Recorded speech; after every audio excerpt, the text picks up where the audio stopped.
자, 오늘은 이방인을 향한 최후 승리라고 제목이 지어져 있는 38장하고 39장 말씀을 조금 집중해서 살펴보도록 할 텐데요.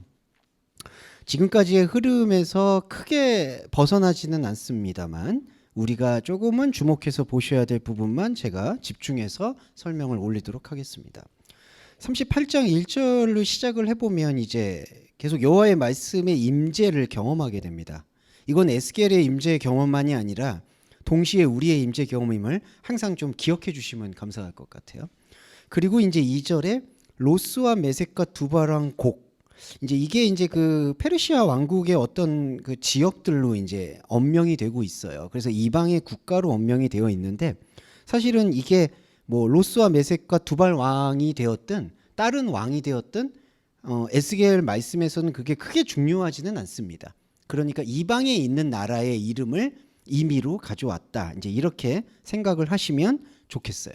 그러니까 38장 2절의 내용은 이방을 향해서 예언을 해라. 이런 표현으로 들으시면 좋을 것 같고, 이때 이방이라는 것은 영적 의미로 얘기하면은 바로 종교와 관계 없었던 세상이다. 이렇게 기억을 해주시면 좋을 것 같아요. 종교에 접점을 갖지 않았던 세상. 이렇게 정리를 잠깐 인식을 하고 3절을 보면은 주 여호와께서 말씀하시기를 로스와 메섹과 두발왕 고가 내가 너를 대적하여라고 되어 있는데, 이게 대적이라는 의미로 보기에는 약간 어려움이 있어요. 이게 뭐냐 하면은 내가 너의 위에서, 내가 너와 함께 상관하며 무엇에 너를 대하며, 이 뜻이 훨씬 더 강하다고 봐야 됩니다. 이게 이제 스트롱 코드로 413번이고 엘레카가 에리스였기 때문에 이게 내가 너를 대적하여라고 한다기보다는 내가 너의 위에 있다, 이렇게 보는 게 조금 더 중요한 의미가 되겠다. 그러면은 로스와 메섹과 두바랑 곡에 여호와께서 임했다, 이런 얘기를 하는 거냐? 그렇게 보기는 어렵고, 이게 어떻게 봐야 되냐면은 로스와 메섹과 두바랑 곡이라는 그 이방 세상을 보고 있는 우리의 눈에 여호와가 있다라는 사실을 고발한다라고 봐야 됩니다. 다시 얘기하면 우리는 하나님의 이름을 부르고 하나님과 함께 종교 생활이나 신앙 생활을 하는 것처럼 보이지만, 우리가 생각하고 있는 엘로힘이나 우리가 생각하는 여호와가 사실은 로스와 메섹과 두바랑 곡이라는 그 이방의 왕과 거의 똑같이 취급하고 있었다라는 사실을 이렇게 폭로하는 메시지라고 보시면 좋을 것 같아요. 그러니까 로스와 메섹과 두바랑이라는 이방 왕을 여호와처럼 보고 있었다라는 시선을 이스라엘 사람들, 곧 신앙을 가진 사람들한테 일깨우는 작동이 바로 내가 너를 대적하여라고 말씀되어 있는 부분이라고 보시면 될 것 같아요. 자, 그래서 정리를 해보면 우리라고 얘기해서 죄송합니다만, 우리는 세상이라는 하나님을 알지도 못하는 곳으로부터 분리가 되어서 어떤 신앙이나 종교의 체계에 들어왔다라고 생각을 하고 있어요. 그런데 신앙의 체계 안에 들어왔다라고 생각을 했는데 그 신앙의 체계를 지배하고 있는 게 오히려 예전의 세상에서 왕들이 세워왔던 커 보이고 좋아 보이고 먹음직한 그러한 언어들이나 생각들을 여기다가 다 휩써 왔기 때문에 결국에는 신앙이 들어왔다는 것은 더 깊은 하나님의 세계를 보기 위한 것이었는데, 결국에는 그 신앙의 말들이나 말씀들이 여전히 세상에 빠져 있었다라는 사실을 반증하고 있는 게 바로 38장 3절의 말씀이다. 이렇게 보시면 될 것 같아요. 자, 그래서 이게 이상해지는 게 38장 4절에서부터 뭐가 이상해지냐 하면 이 곡왕에게 이렇게 얘기해요. 너를 돌이켜 갈고리로 입을 꿰고 기마병 군대를 끌어내고, 그 다음에 38장 5절에 그들과 함께한 방패와 투구, 38장 6절에 고멜과 모든 때와 북쪽의 도갈마 족속 많은 백성의 무리를 너와 함께 끌어내다, 38장 7절에 너는 스스로 세워졌다. 여기 예배하다라고 번역되어 있는 게 콘이라는 단어인데 똑바로 서다, 준비되었다. 그리고 너는 그들의 우두머리가 된다. 여기서 너가 바로 두바랑 곡을 얘기하고 있는 거예요. 그러니까 두바랑 곡에게 여호와께서 이상한 말씀을 하고 계시는 게 뭐냐 하면 군대를 데리고 오고, 그리고 많은 백성의 무리들이 너를 따를 것이고, 곡 왕에게 스스로 세워졌을 것이다. 너는 스스로 세워진 왕이다라는 얘기를 하고 있다는 거죠. 그러면은 이 로스와 메섹과 두바랑 곡이 어떻게 군대를 끌어오고 스스로 세워질 수 있고 그 스스로 세워진 수많은 백성들의 우두머리가 될 수가 있겠느냐? 이게 누가 세운 거냐? 안타깝지만 종교를 통해서 구원을 얻으려고 했던 우리의 마음 안에 지배하고 있는 하나님 아닌 다른 것, 그거를 사도 바울은 다른 복음이라고 표현하거든요. 그 다른 복음이 이 이방의 왕을 세우는 거예요.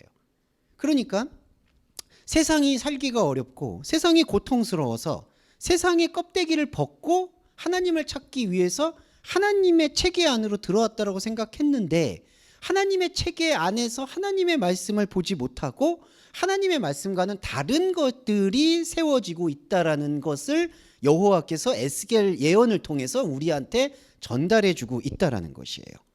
자, 그게 여기 38장 7절까지의 얘기가 됩니다. 그래서 곡은 그들의 우두머리가 된다라고 얘기를 하고 있고, 이 에스겔 말씀들이 그 요한계시록에 가면은 죽을 만큼 머리가 다쳤던 사람이 머리가 다시 치유를 받고 그것이 우리들을 지배하고 많은 사람들은 기이 여기면서 그 머리, 죽던 머리의 상처가 치유받은 사람을 따라간다라는 예언이 나와요. 그게 적그리스도라고 표현이 됩니다. 그러면 적그리스도는 어디서 왔느냐? 세상에서 오는 게 아니에요. 냉정히 말하면. 세상에서 오는 게 아니라 세상에서 벗어나려고 하나님을 만나려고 하는 인간의 마음 안에 하나님의 말씀이 스며들지 않았을 때 나타나는 선악과 현상이 바로 곡 왕을 세우는 거예요. 그게 바로 아마겟돈 전쟁을 일으키게 하는 가장 큰 요소가 되어진다. 이렇게 생각을 해보시면 되겠습니다. 그리고는 또 다른 분들은 어떤 분 여쭤보면은 그러니까 종교를 갖지 마는 게 좋은 거 아니냐 이제 이렇게 여쭤보는 분들 많아요.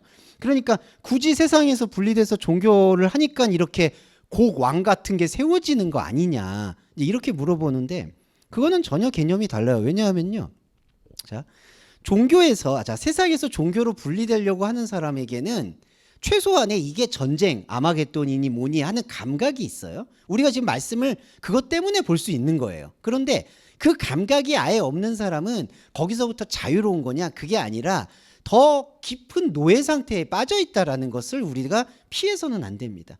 그래서 혹자들은 괜히 교회 생활했나 보다, 괜히 종교 생활했나 보다, 더 심하게 말씀드리면 괜히 헌금했나 보다 이런 생각이 있으실 수도 있는데 이제는 그런 생각은 안 가지시는 게 좋아요. 오히려 그런 과정들이 있음으로 해서 내가 섬기고 있었던 게 진짜 하나님이 아니라 우상의 하나님일 수 있겠다라는 게 눈이 뜬 거지. 곧 바울의 말씀처럼 율법이 왔으니까 복음이 기능을 한 거지. 율법에 대한 생각과 인식이 없는데 무슨 세상에서 부귀영화를 누릴 수 있다라는 것은 철저한 거짓말입니다.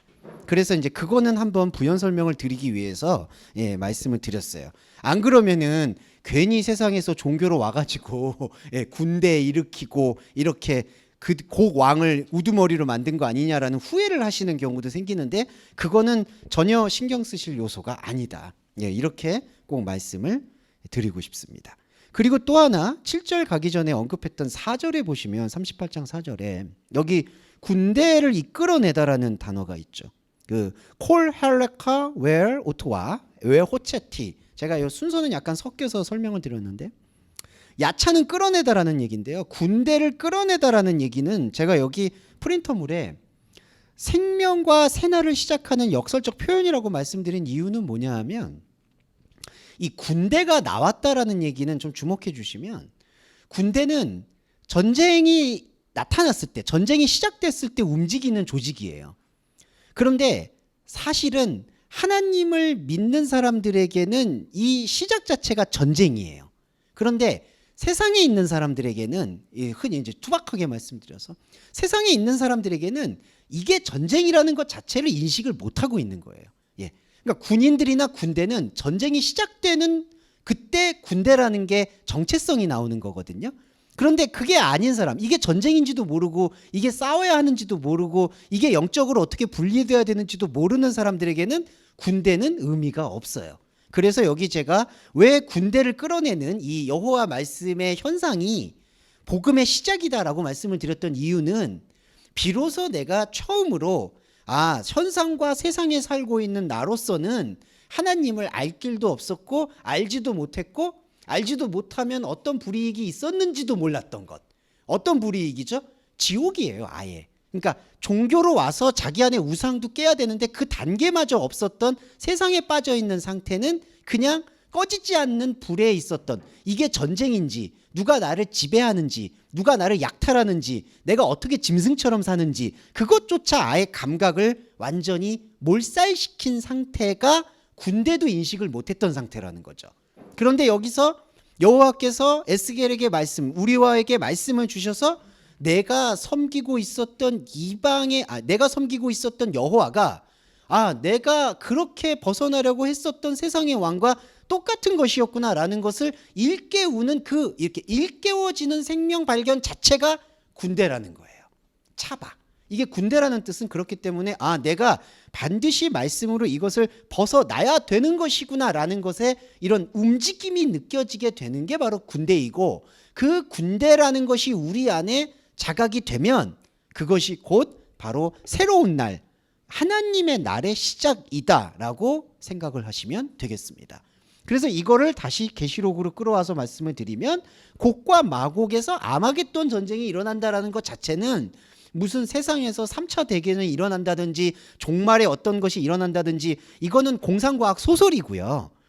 이 곡과 마곡에서 아마겟돈 전쟁이 일어난다라는 건 이게 비로소 복음이 시작된다라는 어떤 해산의 진통의 시작을 얘기하는 것이다. 이렇게 인식을 해주시는 게 이 에스겔 말씀의 포인트다라고 생각을 해주시면 좋을 것 같아요.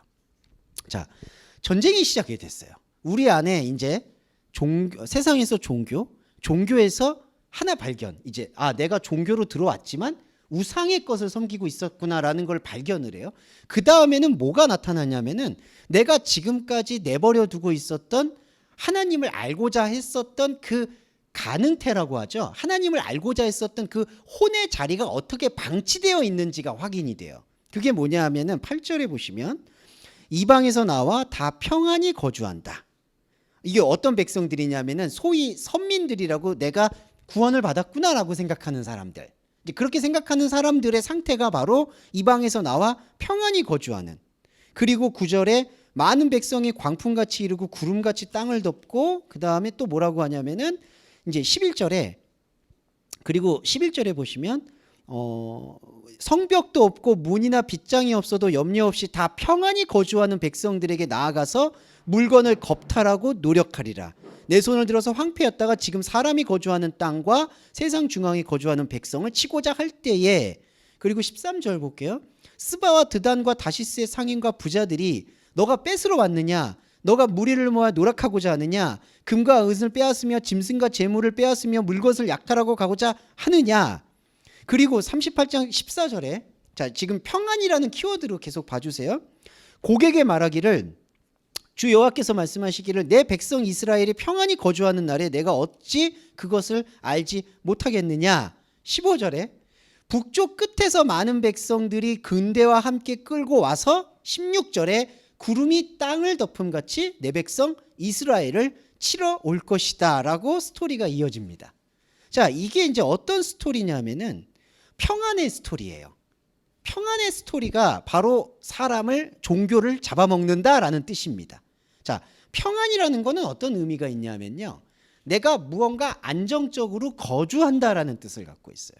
그래서 히브리어의 개념에서는 이게 집을 세우다, 기둥을 세우다라는 의미와 평안은 상당히 연결되어 있다고 봐야 돼요. 왜냐하면 유목민이었기 때문에 거주지가 일정치 않았습니다. 그 거주지가 일정치 않았던 히브리 문화에서 나오는 평안이라는 개념은 하룻밤을 제대로 잘 수 있는 장소라는 게 평안함이란 뜻이에요. 그런데 히브리라는 원래 뜻이 뭐냐면, 하나님을 만난 자는 이 땅에 머리를 두지 않고 영원히 하나님과 함께 하나님을 시간을 살아가는 사람이 된다라는 뜻이 있어요. 히브리라는 것 자체가. 그런데 히브리 사람들이 생각하는 현상적인 마음의 평안함은 땅에다가 발을 디디려고 하는 마음과 일치를 한다는 거죠. 자, 여기서 결정적으로 하나님이 생각하는 평안과 샬롬과 사람이 생각하는 샬롬은 분리가 돼야 돼요. 하나님이 생각하는 평안은 현상의 평안을 얘기하는 게 아니라 하나님과 관계를 맺고 함께하는 그 상태를 평안이라고 얘기하는 건데, 사람이 생각하는 평안은 하나님께서 내게 관계를 맺는 것도 좋고 모두 다 좋은데 나를 평안한 집에, 땅에 발을 딛고 거주하게 만드는 것이 우리가 생각하는 평안이라는 거죠. 그러니까 필연적으로 하나님이 말씀하시는 평안에 귀를 기울이지 않고 우리가 생각하는 평안에 귀를 기울이면 필연적입니다. 필연적으로 이 곡의 왕은 군대를 이끌고 와서 이스라엘 백성을 칠 거고 그 물건을 노략한다라는 뜻이에요. 그러니까 인생을 살면서 우리가 느껴야 되는 결정적인 부분은 그냥 결정적인 부분입니다. 이거는 사실은 현상에서는 머리 둘 것을 찾으면 안 된다는 뜻이에요. 그러니까 이게 감정적으로는 어려울 수 있어도 우리가 말씀을 받아들이게 될 때 아주 단호하게 받아들일 필요는 있어요. 우리가 세상을 지속하면서 살아가고 직업도 갖고 일도 하고 다 존중하지만 말씀의 비춤을 받고 있는 그리스도인에게 가장 중요한 정체성은 히브리의 정체성인데, 히브리의 정체성은 하나님의 평안에 대한 바른 이해에 있다는 거죠. 하나님의 평안은 무엇이냐? 하나님과의 관계 그 하나예요.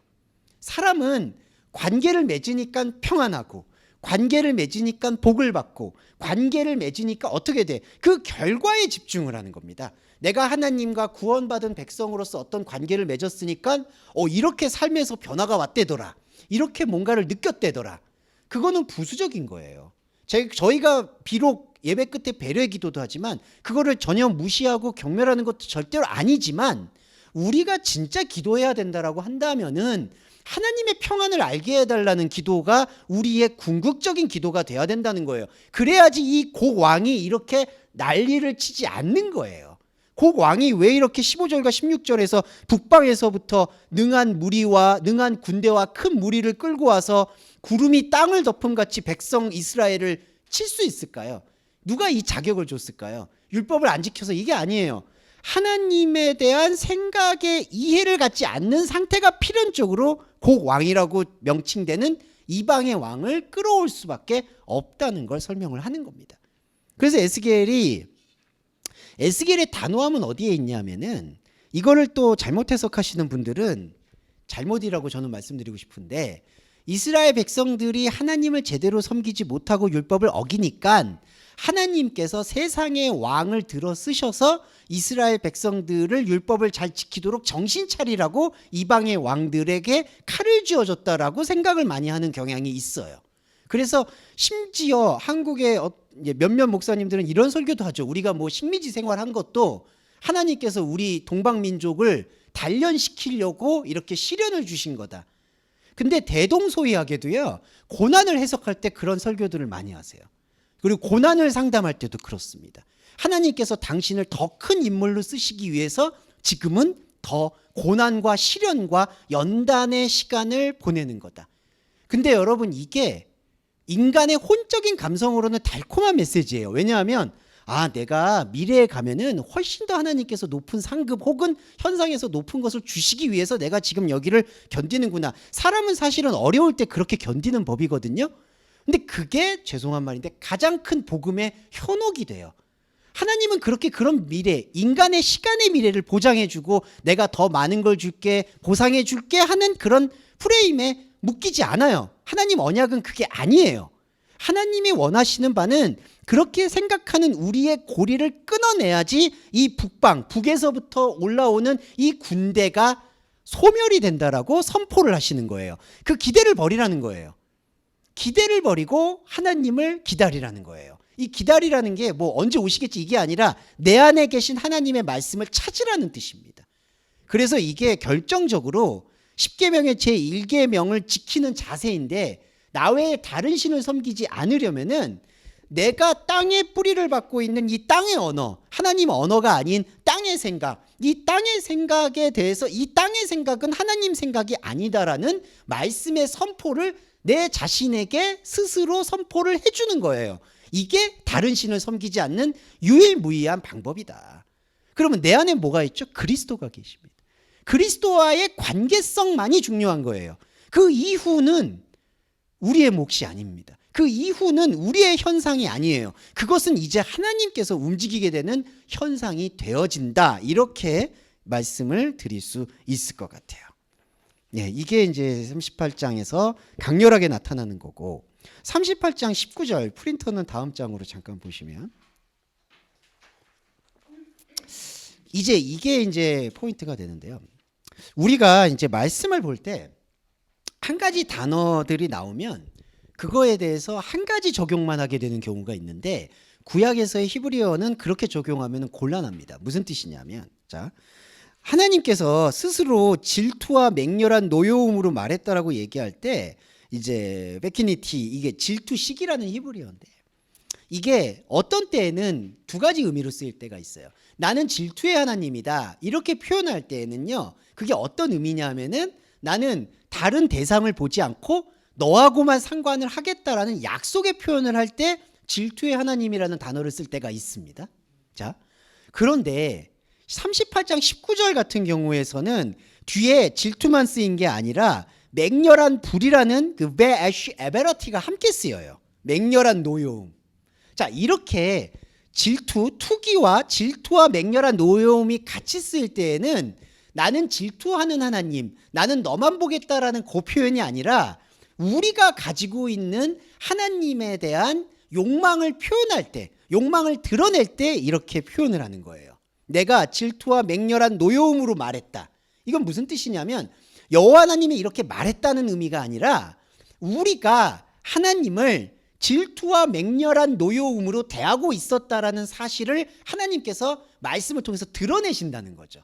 그러니까 하나님이 질투하신다는 게 아니라 이 경우는 우리가 질투를 한다는 얘기예요. 그런데 하나님의 질투는 온전히 나만 보게 되는 질투인데, 그러니까 하나님의 창조로는 나를 관계 맺기 위해서 이 모든 만물을 지었다라는, 그러니까 이 하나님은 시간을 창조하셨기 때문에 시간의 순서가 우리랑 달라요.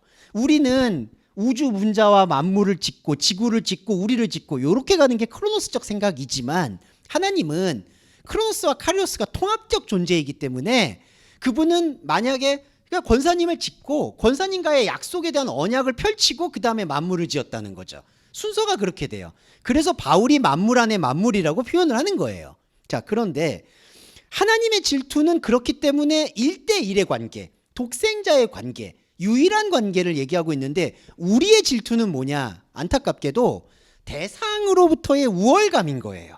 이 질투라는 우리의 단어의 개념은 이 사람보다 내가 나아야 된다라는 거. 그러니까 안타깝게도 사람의 사랑이라는 게 왜 갑자기 집착으로 변한다든지 잘못된 것으로 가느냐, 이게 서로 사랑한다라고 생각은 하지만 이게 서로 간에 비교하면서 사랑에 대한 대상을 찾으려고 하는 사랑의 방식이 안타깝지만 남녀 간의 사랑, 부모 간의 사랑, 동료 간의 사랑 안에서 다 살얼음판이 되는 거예요. 대상으로서 사람을 보게 되니까. 그러니까 사람은 거기에 한계가 있는 거죠. 그러니까 지금 내가 질투와 맹렬한 노여움으로 너희에게 말했다라는 것도 너희들의 마음 안에 나를 바라보는 눈이 질투의 눈인데, 그게 뭐냐? 하나님은 마귀보다 높아야 돼. 하나님은 저 이방의 왕들보다 높아야 돼. 하나님은 저 다른 신들보다는 뛰어나야 돼. 이게 질투의 방식으로 하나님을 대하고 있다라는 것이죠.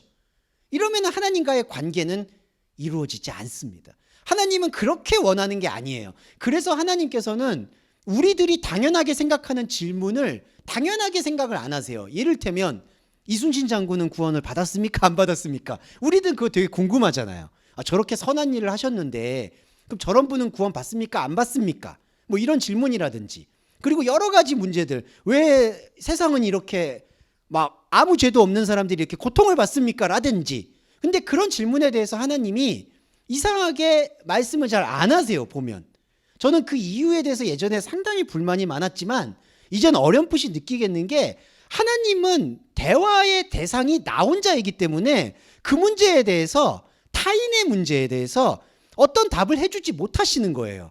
이게 오해의 소지가 있을 수 있지만 되게 중요한 맥락이에요.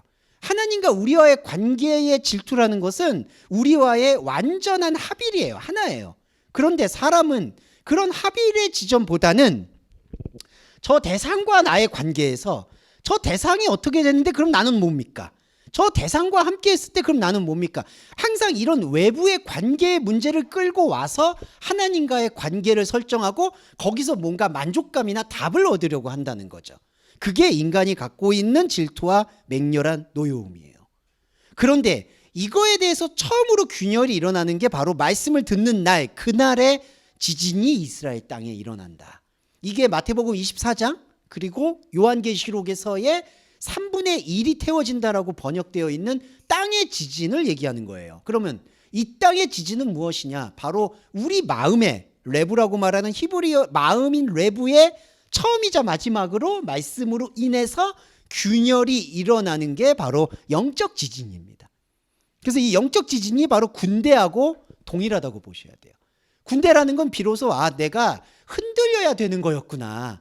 이게 안정감 있게 뿌리를 내리고 있다라고 믿었던 이 믿음이 우상이었구나. 이거를 인지하는 게 지진이에요. 그래서 좀 냉혹하게 말씀을 드리면 우리는 이 육신의 옷을 벗을 때까지 지진을 경험해야 될 것이에요. 계속 경험해야 돼요. 계속 흔들려야 되고 계속 내가 좌표로 땅에 찍고 있던 것들은 하나님 앞에서 아무 의미가 없었구나라는 것을 깃발이 계속 뽑히는 것을 경험하면서 나와 하나님과의 절대적인 관계에 대해서 말씀을 통해서 답을 찾으려는 부르짖음과 몸부림이 말씀 안에서 일어나는 것, 그 모든 행동을 지진이라고 표현한다. 이렇게 생각을 해주시면 좋겠습니다. 그게 바로 처처의 기근과 지진이 일어나는 생명의 환이다. 이렇게 얘기를 하시면 좋을 것 같아요. 자, 그래서 38장을 정리를 해보면 이 곡이라 38장 맞죠? 38장은 곡이라는 존재가 등장하는데 마곡에서 나왔던 로스와 메섹과 두발 왕 곡이 등장을 하는데 이 곡이라는 존재는 세상이 보기 싫어서 종교로 들어온 사람에게 또다시 세상의 시스템으로 종교를 지배하고 있는 이른바 다른 복음이다. 근데 이 다른 복음 안에 인간은 평안히 거하고 있었다라는 거예요. 사실 우리의 종교도 마찬가지죠. 그렇게 하나님이라는 품이라고 생각하는 하나님의 텐트 아래에서 평안히 거주하고 있었던 거예요. 이게 예수님 비유 중에 그 집이 비고 소재되었다라는 뜻이에요. 그 집이 비고 평안하다고 얘기하는 게. 그런데 거기 안에서 필연적으로 우리가 생각하는 평안이 하나님이 생각하는 평안하고 다르다 보니까 이 평안한 집 위에 이스라엘 위에 곡 왕이 임하는 거예요. 하나님의 말씀이 임하는 게 아니라 곡 왕이 임하게 됩니다. 그렇게 되면서부터 전쟁이 시작이 되는 건데 문제는 이걸 전쟁으로 인식하지 못하는 사람은 완벽히 세뇌당한 거예요. 완벽히 마취가 된 거예요. 이게 전쟁도 아니고 뭐도 아니고 이건 지진도 아니야. 이거 완벽히 세뇌가 된 거예요. 이 세뇌를 완전히 끊어내는 이 말씀을 통해서만이 절대적으로 내가 지금까지 하나님을 대상으로 섬겼구나라는 신앙 고백이 일어나는 게 38장 19절 투기와 분노의 불인 것이고 그 투기와 분노의 불이라는 질투와 맹렬한 노여움이 우리 안에서 내가 하나님을 이런 방식으로 섬겼구나라는 그 발견 자체가 지진이 되고 군대가 돼서 이제 아마겟돈 전쟁이 시작을 할 수가 있다라는 것이죠. 그리고 또 하나만 말씀드릴게요. 이제 좀 이따 말씀드릴 텐데 그럼 아마겟돈 전쟁을 우리가 싸우는 거냐? 이게 아니에요. 이제 이 전쟁이라는 것은 또 분리가 돼요. 이게 쉬었다가 하겠습니다. 이게 39장에 나오기 때문에 이거는 쉬었다가 해야 될 것 같아요. 네. 자, 이제 두 번째 말씀 좀 보도록 하겠습니다. 자, 39장은 이제 38장에서는 바로 그 그리스도로 인해서 내가 대상으로서 하나님을 섬긴다라는 사실을 이제 확인하게 되는 그러한 한편의 이제 서사시였다면 39장은 여기서 이제 한 발자국 더 나아간다라고 보시면 좋을 것 같아요. 뭐냐하면 39절에 그러므로 인자야 너는 고객에 예언하여 이르기를 이제 이렇게 됩니다. 고객에 예언을 한다는 얘기는 이제 곡을 봤다는 얘기거든요. 그러니까 저나 권사님께서 내가 무엇을 섬기고 있었는지를 이제 확인하게 되었다는 거죠. 내가 우상을 섬기고 있었다.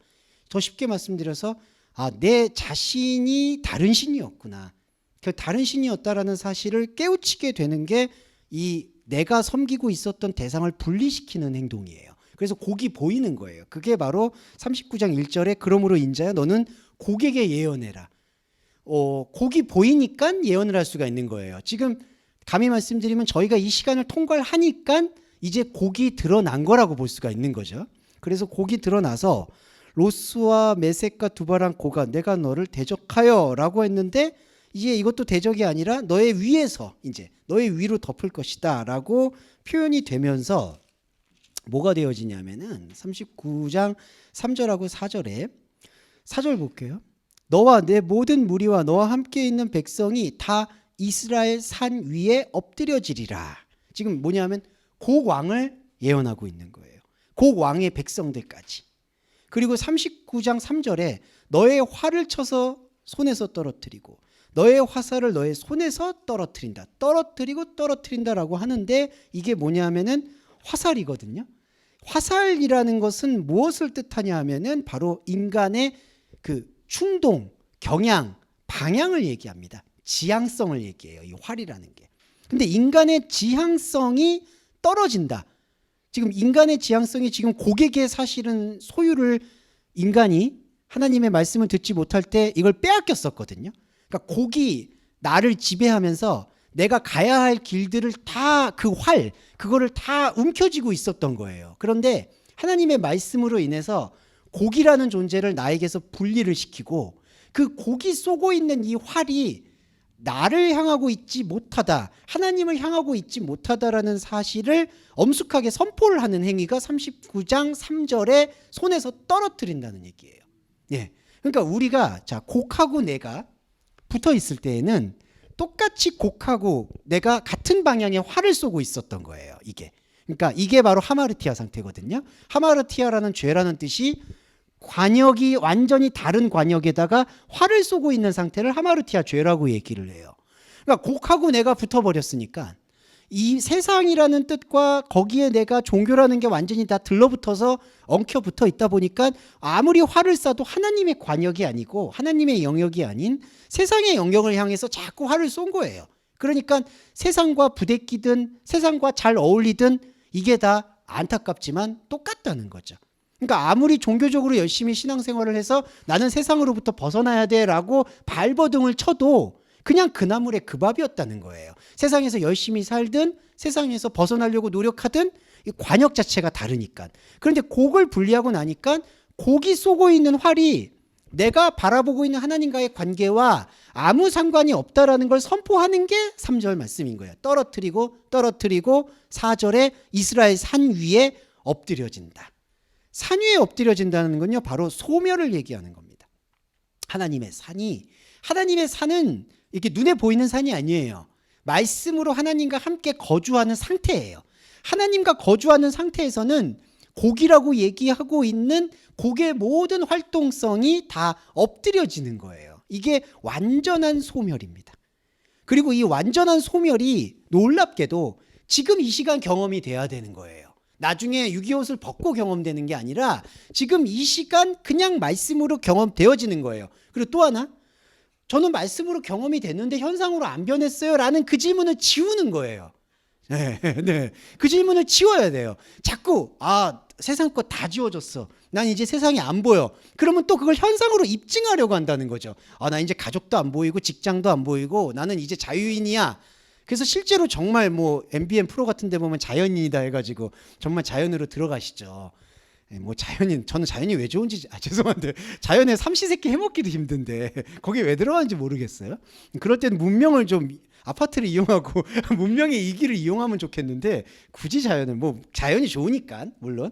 자, 그 얘기는 좀 따로인데 그 세상에서 나가 지워진다라는 생각도 내려놓는 거예요. 예, 에녹이 바로 그랬거든요. 에녹이 하나님과 동행하니 하나님이 세상에서 데려갔다라고 얘기하는데 정말 현상세계에서 데려간 거냐? 그게 아니라 세상에서 안 보이게 됐다는 뜻이에요. 다니엘도 마찬가지예요. 세상에서 안 보이게 되었다는 뜻입니다. 이게 바로 산 위에서 엎드려진다라는 완전한 소멸이 말씀 안에서 이루어지고 있다라는 것에 대해서 붙잡고 현상에서 그게 왜 이루어지지 않느냐라는 질문도 지워내는 과정이 필요하다는 거예요. 이게 현혹되지 말라는 말씀이에요. 유혹에 빠지지 않는 건 사람이 자꾸 또 하나님이 완전하게 나하고 관계를 맺어주셨어, 세상을 완전히 지워주셨어 라고 생각을 하니까 이 세상이 정말 지워져야 된다라고 생각을 하는데 이 세상은 지워지고 안 지워지고 그런 차원이 아니에요. 엄밀히 말씀드리면 이 세상은 다 껍데기예요. 껍데기가 무의미하다는 뜻이 아니라 그냥 주어져 있는 그릇이에요. 그릇. 이 그릇은 그냥 사용하는 거예요. 그러니까 거기에 대해서 뭐가 변화가 돼야 된다, 달라져야 된다, 이렇게 우리가 의식적으로 의도할 때 그게 율법이 된다는 거죠. 그걸 의식적으로 유도하지 않고 자연스럽게 지켜보게 될 때 세상에서 내가 하나님과의 관계성 외에 도대체 무엇이 중요하겠느냐라는 게 나의 의식으로 점점점 말씀으로 스며들면 자연스럽게 세상에서 맺고 있는 나의 관계들이 심플해지는 거겠죠. 네. 왜냐하면은 예전에는 죄송한 말이지만 세상과 관계를 맺고 있는 것 자체가 나의 전부였던 시절이 있는 거죠. 지금도 그런 잔재들이 있고. 그런데 그런 것들을 말씀 선포를 통해서 계속 끊어낼 때 자연스럽게, 제가 자연스럽다는 말씀을 드리는 거는 결코 인위적일 필요가 없으니까 그냥 자연스럽게 그 관계가 점점점 스무스해진다. 스무스해진다는 게 관계가 무슨 나빠지고 멀리하게 되고 이것과는 관계가 아닙니다. 그런 게 아니라 관계는 관계대로 더 최선을 다해서 돼야 돼. 그 관계가 나의 전부를 지배하지 않는다라는 사실을 말씀이 선포를 해준다는 거예요. 내가 선포하는 게 아니라. 그게 바로 말씀을 가진 그리스도인의 온전한 깨우침이 됩니다.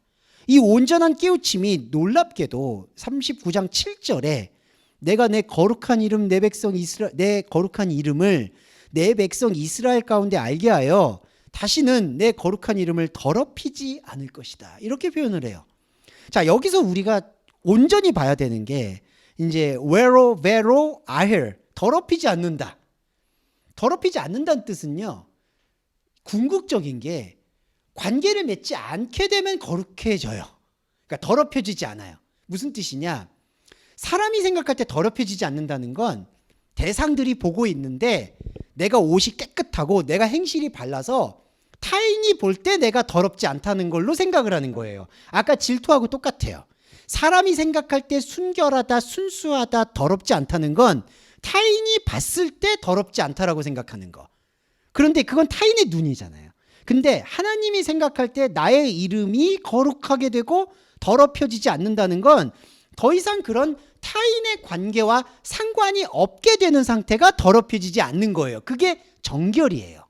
그러니까 정결하다는 뜻은 더러웠는데 지운다는 뜻이 아니라 더럽다, 깨끗하다라고 생각하고 있는 게 지워진 상태. 그러니까 이거는 깨끗한 거야, 이건 더러운 거야, 이건 정결한 거야, 이건 부정한 거야 라는 그 기준이 지워진 상태. 왜냐하면 그 기준은 서로가 바라보는 상대를 통해서. 근데 이거는 여러분 다 다릅니다. 어떤 사람이 볼 때 우리는 서양인이 냄새 난다고 하죠. 죄송한 말인데 그냥 생물학적으로도. 근데 서양인들이 우리가 유학을 가서 거기 기숙사에 있으면은 우리도 냄새가 난다고 해요. 네. 그러면 서로가 더러운 거예요, 솔직히. 서양인이 봤을 때 우리가 더럽고요. 우리가 서양인이 기숙사 들어오면은 더러운 거예요. 자, 이게 생물학적 예지만 똑같아요. 인종도 마찬가지예요. 예전만 해도, 불과 몇백 년 전만 해도 흑인이 부정 탔다고 얘기하죠. 네. 이게 시커머니까. 근데 흑인의 눈에 볼 때에는 백인이 부정 탄 거예요. 자, 이와 마찬가지로 우리가 생각할 때 더럽다, 깨끗하다라는 것은 어떤 답도 없어요. 그거는 시대마다 상황마다 모두 달라요. 거기에다가 초점을 맞출 수가 없어요. 그러면 여호와의 이름이 더럽혀지지 않는 그 순결함은 어디에서 찾아야 될까요? 관계가 없는 곳에서 찾는 거예요. 나와 온전히 하나인 그 상태, 그게 영적 에덴이에요. 그 영적 에덴이 보이면, 그 영적 에덴이 말씀으로 실현이 되면 그날은, 하나님의 말씀을 듣는 그날은 어떤 누구의 대상이나 어떤 누구의 현혹됨이나 어떤 누구의 말이나 어떤 누구의 가치관이나 어떤 누구의 시선도 범접할 수가 없는 거예요. 이게 천국입니다. 이걸 절대적으로 소유해야 돼요. 이게 침노하는 자의 것이에요. 이게 절대적이에요. 그게 더럽혀지지 않는 거예요. 남들이, 그러니까 다른 종교로 봤대. 뭐 사탄이 나를 더럽다라고 하는데 나는 사탄아 물러가라 해서 나를 보호한다? 말도 안 됩니다. 그 사탄아 물러가라고 했을 때, 이미 대적 기도를 했을 때 그 사람은 사탄의 밥이에요. 죄송한데 사탄을 대상으로 생각하고 있으니까. 이게 완전히 지워지는 상태가 오는 거예요. 그게 바로 에스겔에게 임했던 여호와의 말씀이고 우리의 말씀이에요. 자, 이렇게 우리의 말씀이 들어오면 무서운 게 이건데, 무섭다고 표현해서 그런데, 이제 39장 8절에 주 여호와의 말씀이다. 그날이 와서 이루어지니 내가 말한 날이 그날이다. 이게 바로 말씀이 들리는 날이 그날이고, 그날이 깨끗한 날이다. 더럽혀지지 않는 날이다. 더럽혀지지 않는다는 날은 하나님과 나 외에 다른 것이 아무것도 보이지 않는 상태. 그러니까 여러분, 이거를 계속 마음이나 의식으로 조금은 시뮬레이션을 해줄 필요가 있어요. 이게 무슨 뜻이냐면은, 사람이 단둘이 있는 거에 대해서 못 견디는 경향이 있어요. 무슨 뜻이냐? 이거는 되게 우매할 수도 있지만 중요한데, 나하고 하나님과 같이 있다라는 이 자체가 천국이라고 말씀을 하셨는데, 그 다음에 뭐 하지? 라는 생각이 드실 수 있잖아요. 이게 영원히 같이 가는 거거든요. 하나님과 그냥 권사님과 계속 있는 거예요. 그러면 이상하잖아. 저는 좀 이상하더라고요. 아니, 이렇게 하나님과 둘만 있으면, 그럼 이게 뭐야? 이거 뭐 하고 살아? 그러니까 우리가 생각하는 뭐 천국이라는 뭐 이미지가 있을 거 아니에요. 뭐 사람들 와서 막 뛰놀고, 아니면 나는 좀 좋은 아파트 살고, 좀 상급이 떨어진 사람은 저기 어디 사글세 같은 데 살고, 좀 그래야지 재밌잖아요. 근데 천국이라는 거는 그냥 하나님만 보고 사는 거예요. 저는 좀 그게 좀 무섭더라고요. 아니, 하나님과 영원히 그러고만 단둘이만 이러고 산다? 근데 그게 시뮬레이션 중에 가장 중요한 거예요. 왜냐하면 하나님이라는 세계가 완전히 다르잖아요. 그 하나님을 본다, 하나님과 관계를 맺는다, 이게 지금 우리가 현상적으로 비교해서 그냥 1대1이다라는 거지, 이건 완전히 영역이 다르다는 거죠. 다음 주부터 보시게 될 에스겔이 말하는 성전이 바로 그거를 말하는 거예요.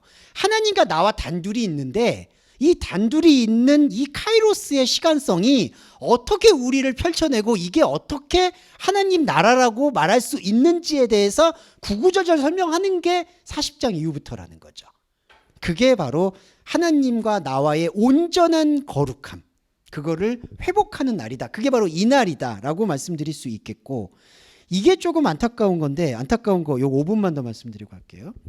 8절에서 11절까지 이어질 때 뭐가 이어지냐면요, 이같이 그 무기로 비를 이게 이제 고개 군대가 무기가 불로 땔감이 된다.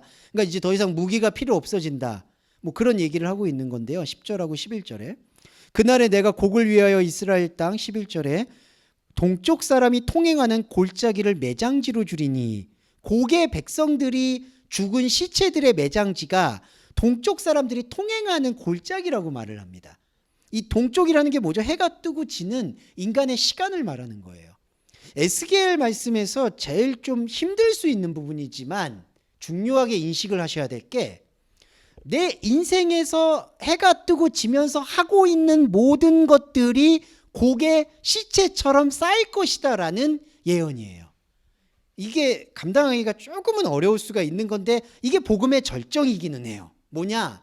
내가 인생을 살면서 매 순간 살아오고 쌓아왔고 느껴왔고 했던 모든, 하나님 없었던 모든 것들이 다 시체가 돼서 쌓인다는 거예요. 그러니까 거기에는 잘난 사람도 없고, 솔직히 말씀드려서 못난 사람도 없고, 업적이 많은 사람도 없고, 돈이 많은 사람도 없고, 적은 사람도 없고, 많이 배운 사람도 없고, 거기에는 차별이 없는 거예요. 엄밀히 말하면. 이게 바울이 로마서에서 복음에는 헬라인이나 로마인이나 유대인이나 차별이 없다. 그 차별이 없다는 뜻이 좋은 의미가 아니에요.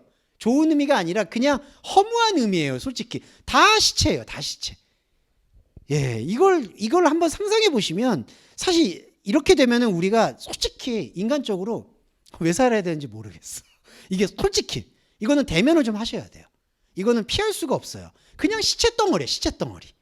시체 덩어리가 해가 뜨고 지는 나의 모든 인생에 쌓아왔다. 여기서 눈물이 날 수밖에 없어요. 야, 인간이 이렇게 살았는데, 젊은 분들한테는 죄송한데 인생을 이렇게 살았는데, 앞으로도 이렇게 살 것인데, 이게 다 시체야.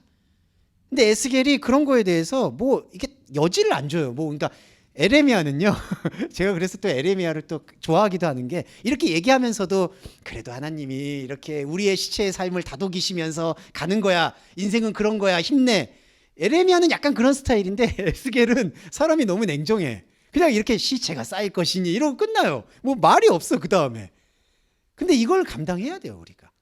근데 이걸 어떻게 감당하느냐?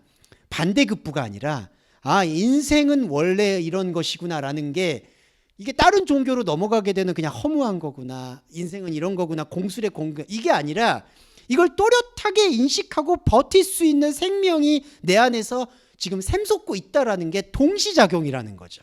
하나는 나의 인생이 완전히 시체가 돼서 쌓이는 걸 보는 거고, 또 하나는 저번에 마른 뼈도 말씀드렸지만 여기는 완전히 마른 뼈인데 동시에 하나님과 함께하는 영원한 생명성, 영원한 하나님의 안식, 그게 보인다는 거죠.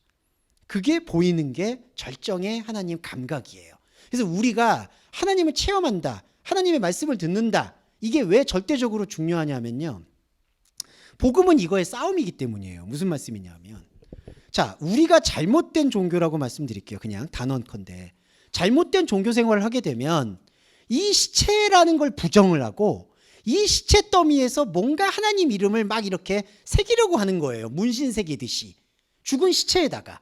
그래도 여기다가 하나님께서 열심히 일했다는 거 간증했습니다. 여기서 하나님과 열심히 신앙생활 했습니다. 거기다가 자꾸 뭔가 회칠한 무덤에다가 자꾸 뭔가를 칠하는 거예요. 근데 그리스도인은 거기다가 칠하지 않고 하나님과 함께하는 그 관계성에만 집중을 해야 되는 생명의 눈을 뜨면서 말씀의 모든 흐름을 여기로 끌어당겨야 되는 거예요. 그러니까 우리가 의지로 끌어당기는 게 아니라 말씀의 본질을 보면 이쪽으로 와요. 그러니까 이쪽이 시체고 이쪽이 하나님의 영원함이라는 것에 대한 방면으로 이게 이동, 이걸 이제 패러다임 시프트라고 표현하는데 생각의 이동이 이제 움직이기 시작해야 되는 거예요. 그게 우리가 해야 될 영적 의무예요. 로마서에서 말하는 사랑의 빛이에요. 사랑의 빛 외에는 아무 빛도 지지 말아라. 이걸 옮겨야 돼요. 이걸 옮기려면 어떻게 해야 되죠? 유일한 방법이 바로 그리스도의 말씀과 계속 접점을 일으켜 주는 겁니다. 이거 외에 다른 방도는 없다, 왕도는 없다. 솔직히 그 말씀 드릴 수 있을 것 같고, 아이고 시간을 많이 뺏어서 죄송한데 그래도 오늘 5분밖에 안 됐어요. 네. 자, 마지막 하나만 말씀드리고 마무리할게요. 자, 이제 시체라는 거 말씀을 드렸고요. 시체 말씀드리면 이제 제가 감수성이 너무 예민한 사람이라 짜증이 나서 그래요, 제가. 아니 그러면 내가 지금까지 죄송해요. 글도 열심히 쓰고 뭐 열심히 살았는데 이거 다 시체래. 그러니까 막 이렇게 막 짜증이 밀려오는 거야. 그럼 내가 또 앞으로 뭐 어떡하지? 근데 이게 계속 되면 되는데, 근데 또 하나님의 황홀함이 들어오고, 이게 참 교차하는 게 묘해요. 묘해서 말씀을 드리는 거예요. 에스겔도 되게 묘했던 것 같아요. 그래서 말씀을 드렸습니다. 자, 시체가 쌓이는데 17절에 보시면 주 여호와께서 이같이 말씀하시는데, 너 인자야, 새와 짐승에게 이르기를 너희는 모여오라. 내가 너희를 위한 잔치 곧 이스라엘 산 위에 예비한 큰 잔치로 너희는 사방에서 모여 살을 먹으며 피를 마실지어다. 뭐 그러면서 너희가 용사의 살을 먹으며 세상 왕들의 피를 마시기를 바사대 살찐 짐승, 그리고 19절 내가 너희를 위하여 예배한 잔치의 기름을 너희가 배불리 먹으며 그 피를 취하도록 마시되 내 상에서 말과 기병과 용사와 모든 군사를 배부르게 먹을지니라. 주 여호와의 말씀이니라.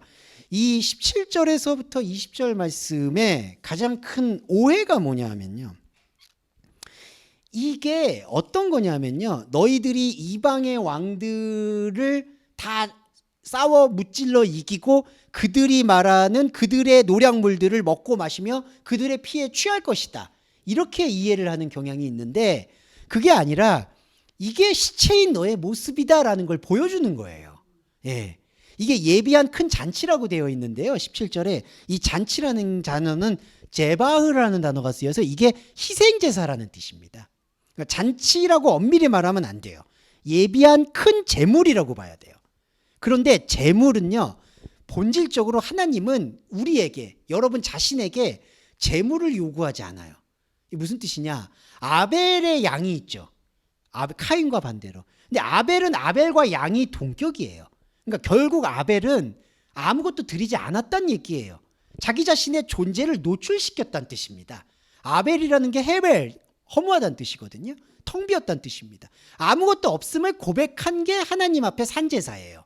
로마서에서 말하는 거룩한 산제사를 드려라는 뜻이 그거예요. 제사를 진짜 드리라는 뜻이 아니라 내가 아무것도 드릴 수가 없음을 고백하는 게 진짜 예배인 거예요. 근데 여기서는 너희들이 지금 이 큰 희생 제사 속에서 나타나고 살을 먹고 피를 마시면서 그거에 취해서 도취된 상태로 계속해서 나아가고 있다라는 사실을 폭로하는 게 17절하고 20절 말씀이라는 거죠. 이게 잘못 들으면 하나님께서 산 위에 이러한 잔치를 마련했으니까 너희들을 괴롭혔던 이방 백성들의 피를 마시면서 취해라, 이 뜻이 아니라요, 너희들이 그 기대를 갖고 있는 것이 너희들이 잘못 생각하고 있는 재물이다. 희생재물, 잘못된 재물이라는 거죠. 그리고 대표적으로 잘못된 재물이 이게 어떻게 상징적으로 우리한테 육박해서 들어왔느냐, 예수님의 피가 여기서 잘못 쓰이는 거예요. 아, 예수의 피가 이런 희생재물이 되셔서 나의 죄를 사해 주셨구나. 이게 맥락만 보면 딱 좋아 보이는데 진짜 우리 죄를 사해 주셨다는 건 뭐냐면요, 이런 희생제물을 충족시켜 줬다는 게 아니라 이런 희생제물을 잘못 드리고 있는 우리의 생각을 완전히 끊어낸 게 십자가 복음이라는 거예요. 그러니까 이 제물을 드리지 말라고 선포한 게 복음이고 십자가예요. 그래서 그 십자가를 받아들일 때만이 이 복음이 우리 안에 말씀에 명징하게 울릴 때 부활이 나타나는 거지, 그 희생제사를 계속 드리고 있으면서 그 희생제사에 이제는 영단번 제사인 예수님이 왔어 라고 얘기하면 그 제사가 계속 유지되잖아요. 그럼 그 제사가 유지되는 거는 바로 이 에스겔서에서 말하는 피에 취한 상태가 된다는 거죠.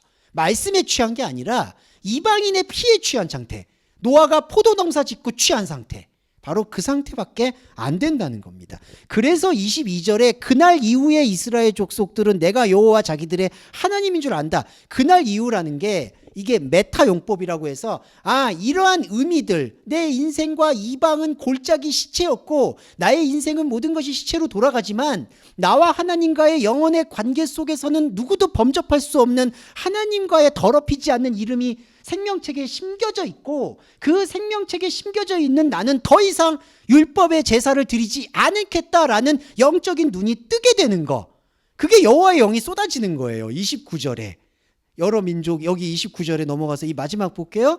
내가 다시는 내 얼굴을 그들에게 가리지 아니하리니 내가 내 영을 이스라엘 족속에게 쏟았습니다. 족속이 아니라 아들입니다. 아들. 나 자신. 여호와의 영이 쏟아 부어지는 거예요. 예. 이거 왜 무슨 복음이 필요하죠? 이거는 진짜 그 이상도 이하도 아니에요. 이게 완전한 충족이에요. 여기 안에는 더럽힐 게 없습니다. 이게 온전한 하나님의 복음의 완성이다라고 보시면 되겠습니다.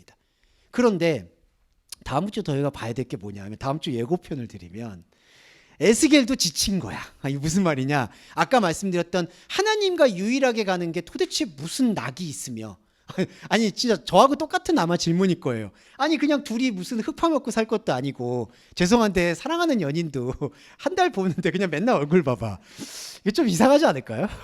죄송합니다. 갓 신혼을 시작하신 분들도 계시는데 제가 이런 말씀 드릴 거는 좀 송구스럽지만, 네. 아니 둘만 얼굴만 보면 행복할게. 죄송해요, 제가 너무 비관주의자라 그런가 봐. 아니 하나님과도 계속 그냥 가만히 있어. 이게 뭐야? 뭐 상급도 없어. 뭐 비교해서 나는 좋은 집에도 못 살아. 저는 이제 그런 욕망이 강한 사람이라 너무 이상한 거예요. 근데 에스겔도 그랬나 봐요. 40장 이후부터 하나님과 관계를 맺는 그 성전, 이때 성전이 눈에 보이는 성전이 아니라 바로 영적 시스템, 그 영적 시스템을 설명하는 게 진짜 압권이에요. 그걸 다음 주부터 한번 살펴보면 좋을 것 같습니다. 네, 오늘은 여기까지 말씀 마무리하도록 하겠습니다. 네, 배려의 기도와 주기도문으로 함께 예배 마무리하겠습니다. 사랑해 주님 감사합니다. 우리가 세상에서 벗어나서 하나님을 믿는다고 하였지만 세상의 말과 세상의 욕망으로 또 하나님을 세우고 그 우상의 하나님에게 헌납당하여서 너무나 괴로운 삶을 살았음을 엄숙히 고백합니다. 종교가 솔직히 야속합니다. 하나님의 말씀을 빙자하여 장사를 하는 사람들도 너무나 많으며 자신들이 그 장사를 하는지조차 깨우치지 못하고 진심을 다하니 답답하기 그지없습니다. 주님, 그러나 우리에게 말씀을 허락하셔서 이 인생 자체가 시체더미임에도 그 인생을 긍정하고 살아갈 수 있는 하나님의 말씀을 주심을 진심으로 감사드립니다. 이 말씀 위에 다른 것이 없음을 엄숙히 고백하는 이 선포의 순간, 하나님의 나의 영이 되어주시고 내가 하나님과 함께하는 영원한 나라가 이루어졌음을 고백하는 생명 고백 앞에 그 어떤 것도 우리의 고백을 훼손할 수 없음을 또한 고백합니다. 사랑하는 주님, 그럼에도 불구하고 우리가 살고 있는 현상의 삶은 여전히 지속되고 있습니다. 하나님을 알지 못하는 사람들로 인해서 분탕질당한 여러 시스템들, 경제적 어려움, 건강의 어려움, 그리고 관계의 어려움들이 숱한 지뢰밭처럼 우리를 괴롭히고 있습니다. 주님, 구하옵기는 우리가 이런 것들을 처리하느라 하나님 말씀과 온전히 하나 되는 것들이 시간적으로도 정신적으로도 정신이 분산될까 봐 두렵습니다.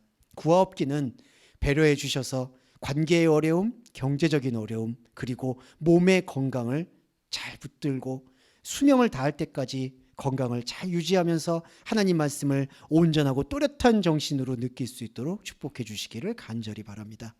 적어도 우리 동서말씀교회 교우 여러분들의 정신과 마음은 온전히 깨어나서 마지막 순간까지 육신의 옷을 벗을 순간까지 에녹과 같은 하나님의 말씀만 붙잡는 존재가 될 수 있도록 약속해 주실 것을 믿음으로 고백하며 예수 그리스도의 이름으로 기도드립니다. 아멘. 주기도문 함께 하겠습니다. 하늘에 계신 우리의 아버지여, 이름이 거룩히 여김을 받으시오며 나라에 임하옵시며 뜻이 하늘에서 이룬 것 같이 땅에서도 이루어지이다. 오늘날 우리에게 일용할 양식을 주옵시고 우리가 우리에게 죄 지은 자를 사하여 준 것 같이 우리의 죄를 사하여 주옵시고 우리를 시험에 들게 하지 마옵시며 다만 악에서 구하옵소서. 대개 나라와 권세와 영광이 아버지께 영원히 있사옵나이다. 아멘.